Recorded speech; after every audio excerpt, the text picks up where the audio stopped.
Pendant 27 ans, 4 tentatives distinctes ont visé la tombe de la princesse Diana, et son propre frère a fini par révéler, des décennies plus tard, la menace glaçante qui pesait sur elle bien avant même sa mort. Dans cette vidéo, vous allez enfin découvrir la vérité derrière le mystère qui a entouré pendant près de 30 ans le lieu de repos de Diana. Pourquoi elle n'a jamais été enterrée dans le caveau familial des Spencer, les détails inédits de ses funérailles historiques suivies par plus de 2 milliards de personnes, et les tentatives d'intrusion que sa famille a dû repousser pour la protéger, même dans la mort. Mais avant de comprendre ce qui a vraiment poussé la famille Spencer à choisir un lieu aussi isolé et protégé pour sa sépulture, il faut d'abord répondre à une question essentielle. Que s'est-il réellement passé ce matin du 6 septembre 1997, lorsque le monde entier s'est arrêté pour lui dire adieu? Pour le découvrir, il faut remonter à ce jour précis, devant les portes de l'abbaye de Westminster. Londres, 6 septembre 1997. À exactement 9h08, le tintement solennel de la cloche de l'abbaye de Westminster résonne dans toute la ville, annonçant le début d'un enterrement qui allait captiver la planète entière.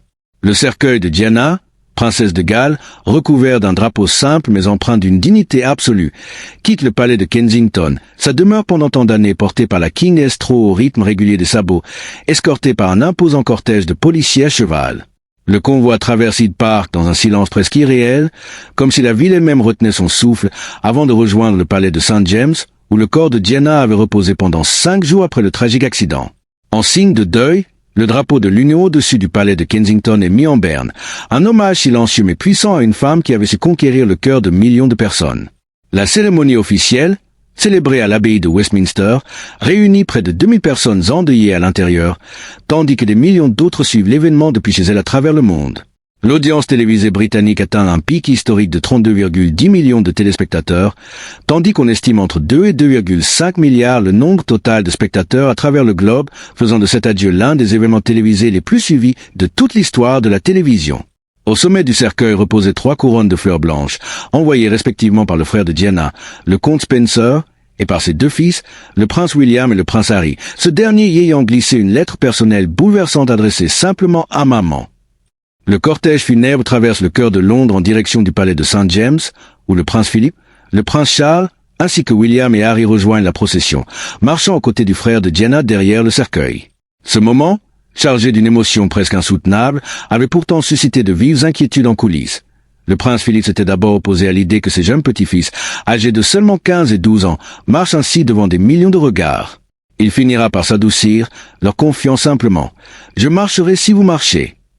William confiera plus tard que ce fut l'une des choses les plus difficiles qu'il ait jamais vécues, tandis que Harry estimera, dans ses mémoires que aucun enfant ne devrait jamais être invité à faire ce qu'ils ont fait, révélant même que leur propre oncle, le comte Spencer, avait qualifié cet acte de barbare.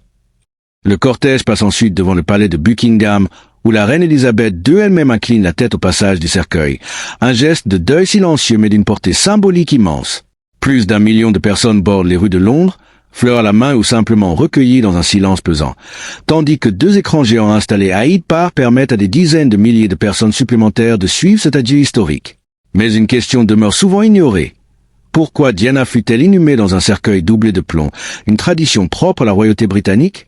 Cette doublure, en créant un joint hermétique empêchant l'entrée d'air, ralentit considérablement le processus naturel de décomposition, une pratique qui garantit que le corps puisse, si nécessaire, être un jour exhumé sans risque sanitaire ni dégradation.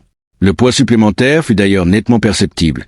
Les 8 Welsh-Guards chargés de porter le cercueil pendant près de 2 heures à travers la ville en ressentirent personnellement toute la lourdeur symbolique et physique. L'enterrement proprement dit se déroule plus tard ce même jour, lors d'une cérémonie privée et intime, réservée à ceux qui avaient été les plus proches de Diana de son vivant.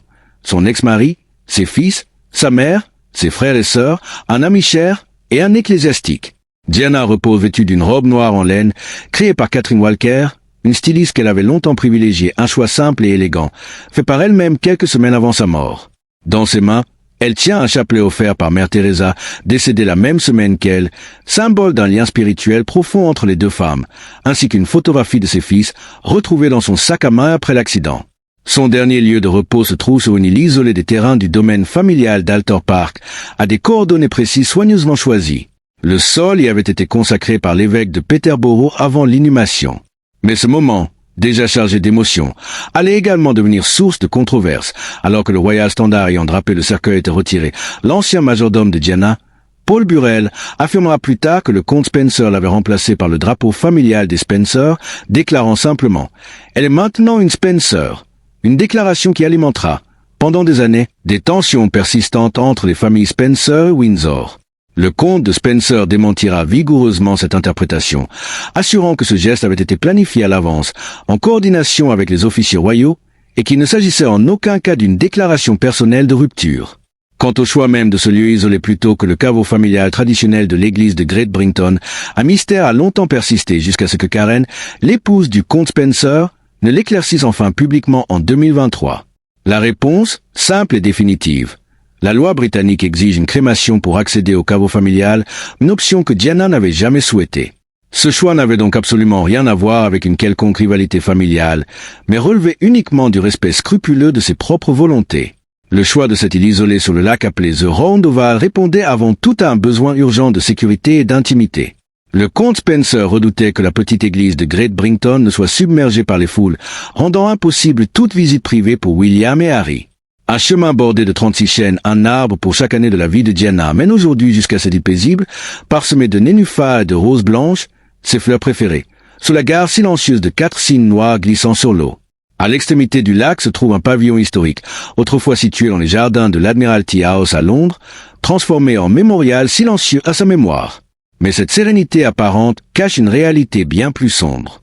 En 2017, le comte Spencer révèle, lors d'une interview bouleversante pour la BBC, qu'au moins 4 tentatives d'intrusion dans la tombe de sa sœur avaient eu lieu au fil des 2 décennies précédentes.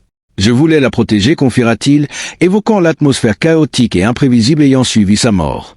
Toutes ces tentatives échoueront heureusement, mais elles confirment une réalité glaçante. Même dans la mort, Diana n'a jamais été totalement à l'abri de la face la plus sombre de la célébrité. Le comte Spencer révélera même un souvenir particulièrement troublant. Diana lui aurait un jour confié qu'un homme avait juré de la harceler jusqu'à son dernier jour, menaçant explicitement d'uriner sur sa tombe, une preuve glaçante de la haine viscérale que certains nourrissaient déjà à son encontre de son vivant. Aujourd'hui encore, Althorp House reste un lieu chargé de mémoire et de tensions silencieuses.